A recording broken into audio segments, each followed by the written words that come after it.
नमस्कार, मैं कपिल एक बार फिर आपके सामने। जी हाँ हुजूर, मैं गीत बेचता हूँ, मैं तरह तरह के गीत बेचता हूँ, मैं किस्म किस्म के गीत बेचता हूँ। महामानव और डिप्टी महामानव आजकल असम, बंगाल और केरल के लोगों को कुछ ना कुछ बेचने में लगे हुए हैं। केरल में तो वो यूपी और गुजरात मॉडल बेच रहे हैं सुना, बंगाल में घुसपैठिए और बंगाल का नाम बेच रहे हैं। असम में घुसपैठियों वाला मामला तो है ही, साथ ही सुना डिप्टी महामानव गाय और भैंस का वायदा भी बेच रहे हैं साथ के साथ। आसाम के हर जिले में एक बहुत बड़ी डेयरी और हर ट्राइब के घर में एक गाय और एक भैंस देने का काम भारतीय जनता पार्टी करेगी। अच्छा, ये वही साहब हैं जो चुनावी रैलियों में किए जाने वाले वायदों को बाद में चुनावी जुमला बता चुके हैं। देखिए, ये जुमला है तब उनको भी मालूम है और आपको भी मालूम है और देश की जनता को भी मालूम है। ये भाषण देने का एक तरीका है, एक जुमला है। हालांकि गाय गोरू हमारे देश में राजनीति करने के खूब काम आती है। बाकी देशों में ये दूध के काम आती हैं, हमारे देश में राजनीति के काम आती है, दंगे कराने के भी काम आती है। उत्तर भारत में खासतौर पे गाय दंगे कराने के खूब काम आती थी। आजकल गौरक्षकों ने इससे आगे बढ़कर इसे धंधा बना लिया और इससे खूब पैसा कमा रहे हैं। इधर उत्तर पूर्वी भारत में क्योंकि गाय का मांस खाया जाता है, इसलिए यही लोग जो गाय के नाम पर उत्तर भारत में दंगा करवा रहे हैं, वही लोग गाय के विभिन्न वैज्ञानिक नाम भी बता रहे हैं। हमारे लिए कौन माता है? गाय माता है। हाँ? ठीक। जो नॉर्थ ईस्ट में खाया जाता है वो गाय है क्या? नहीं जी, उसका नाम है मिथुन। जो गाय है उसका जूलॉजिकल नाम है बस इंडिकस, और जो नॉर्थ ईस्ट में खाया जाता है दैट इज बस टॉरस। गाय माता है, जर्सी गाय माता नहीं है ना, भारतीय गाय माता है। अब डिप्टी महामानव ने जब असम के लोगों को गाय भैंस देने का वायदा किया है, उसमें यह नहीं बताया है कि असम के लोगों को बस टॉरस दी जाएगी या बस इंडिका दी जाएगी, यानी वो गाय दी जाएगी जिसे पूजा जाता है या वो गाय दी जाएगी जिसके मांस का व्यापार गडकरी जी की छत्र छाया में चलने वाली कंपनी करती है। यह मैं इसलिए कह रहा हूं कि यूपी इस वक्त देश का सबसे बड़ा गाय के मांस का उत्पादक राज्य है। हो सकता है कि डिप्टी महामानव असम में भी गाय के मांस के उत्पादन के लिए बूचड़खाने खोलने की योजना बना चुके हों, ताकि भारत, जो अभी तक दुनिया में दूसरे नंबर का गाय के मांस का निर्यात करने वाला देश है, वो दुनिया का पहले नंबर का गाय का मांस निर्यात करने वाला देश बन जाए। इसीलिए डिप्टी महामानव से अनुरोध करना चाहिए कि जब वो किसी चुनावी रैली में गाय या भैंस देने की बात करें तो ये साफ करें कि वो बस इंडिका देने की बात कर रहे हैं या बस टॉरस देने माने मिथुन वाली जो गाय है वो देने की बात कर रहे हैं। जो गाय है उसका जूलॉजिकल नाम है बस इंडिकस, और जो नॉर्थ ईस्ट में खाया जाता है दैट इज बस टॉरस। मुझे तो खैर साहब ये भी नहीं पता कि मिथुन के दूध को गाय का दूध कहा जाता है या नहीं। हो सकता है कि गाय का दूध सिर्फ बस इंडिका के दूध को कहते हैं। और सुधांशु जी से अनुरोध है कि वो साथ के साथ यानी लगे हाथ ये भी बता दें कि भैंस का क्या किया जाएगा, यानी उसे पूजा जाएगा, नहीं पूजा जाएगा, उसके क्या वैज्ञानिक नाम होंगे, आदि आदि। बस एक बार ये भी क्लियर हो जाए तो जीवन आसान हो जाएगा। फिर हम जान सकेंगे कि भैंस रक्षा दल बना सकते हैं या नहीं। तो भैंस माता नहीं है, गाय माता। यूं डिप्टी महामानव ने असम के लोगों को गाय भैंस ही नहीं, साल में रसोई गैस के 2 सिलेंडर देने की भी बात की है।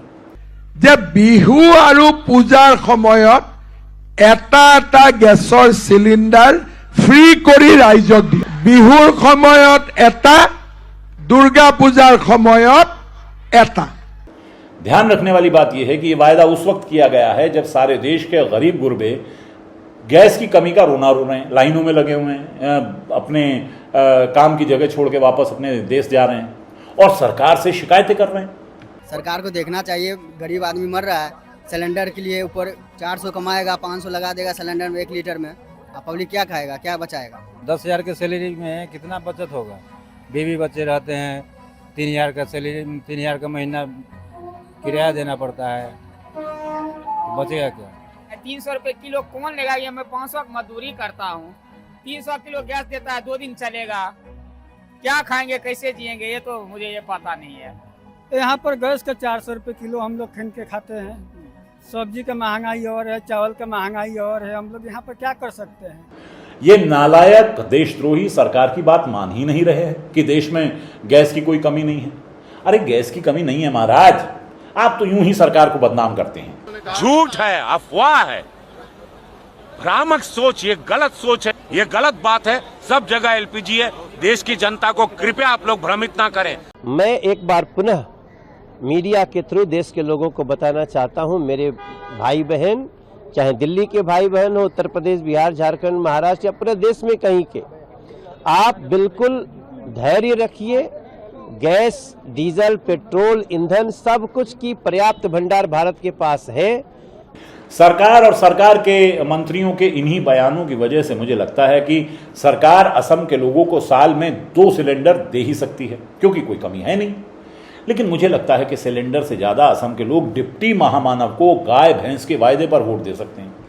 मुसीबत यह है कि यही वायदा दिल्ली के लोगों से किया गया था, यही सेम वायदा बिहार के लोगों से किया गया था, और दोनों ही जगह वायदा बाद में जुमला साबित हुआ।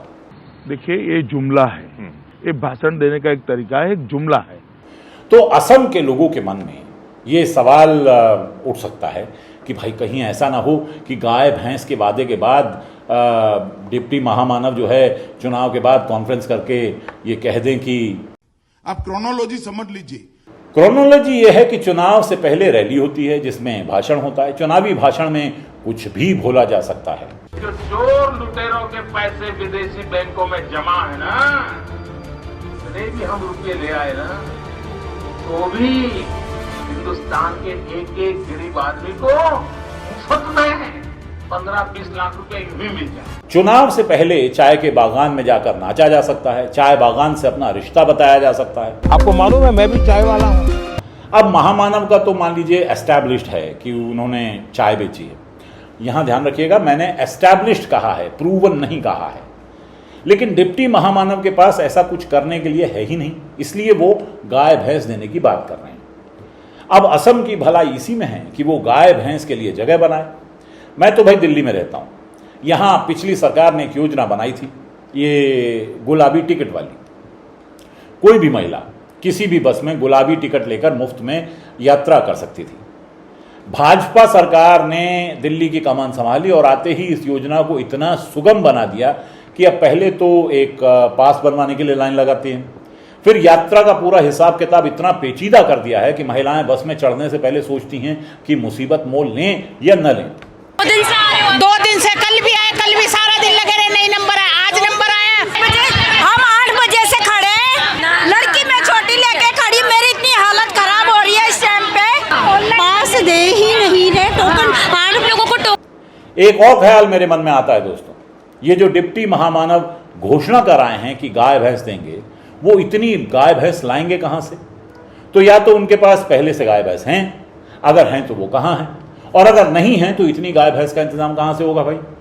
अच्छा, पहले यूं होता था कि चुनावों के दौर में हलवाइयों के पास पार्टियों के ऑर्डर पहुंचते थे लड्डू बांटने के लिए, तो उसमें कई बार ये होता था कि हलवाई लड्डू बना तो लेते थे, और ऑर्डर देने वाली पार्टी अगर हार जाती थी तब उन लड्डुओं का जाने क्या होता था। अब मामला यह है कि अगर चुनावों के बाद डिप्टी महामानव को गाय भैंस बांटनी है तो पहले से उनका इंतजाम करना होगा, और अगर मान लीजिए अगर वो चुनाव हार गए तो इतनी गाय भैंसों का करेंगे क्या? हो सकता है कि पिछले 10-12 सालों में देश के विभिन्न जिलों में नए 5 स्टार कार्यालयों में ये गाय भैंसें बांध दी जाए, लेकिन भाजपा नेताओं के गाय के मांस के व्यापारियों से चंदा लेने के चलते इन गाय भैंसों की जिम्मेदारी छोड़ना मुझे नहीं लगता ठीक होगा। पर अभी तो मामला सिर्फ ये है कि डिप्टी महामानव कहीं चुनाव के बाद अपने गाय भैंस के इस वायदे को जुमला न बता दें। असम की जनता बेचारी को बहुत बुरा लगेगा। बाकी चचा जो थे हमारे गालिब, गाय भैंस और चुनावों से अक्सर दूर रहते थे, वो कह गए हैं कि ये गाय का गोबर गालिब कुछ गुल तो खिलाएगा, जो आज किया वादा कल जुमला कहलाएगा। चुनावी वायदों को बाद में जुमला कहने वाले असम में लोगों को गाय भैंस में फंसाना चाहते हैं। असम के लोगों से गुजारिश है कि गाय भैंस के लिए अपने अपने कागज तैयार रखें। चुनाव आयोग सुना है वोट ही नहीं करने दे रहा आजकल, गाय भैंस तो बाद में देने देगा, बाकी आपकी मर्जी है। गाय भैंस का वादा है डिप्टी महामानव का। आप क्रोनोलॉजी समझिए। नमस्कार।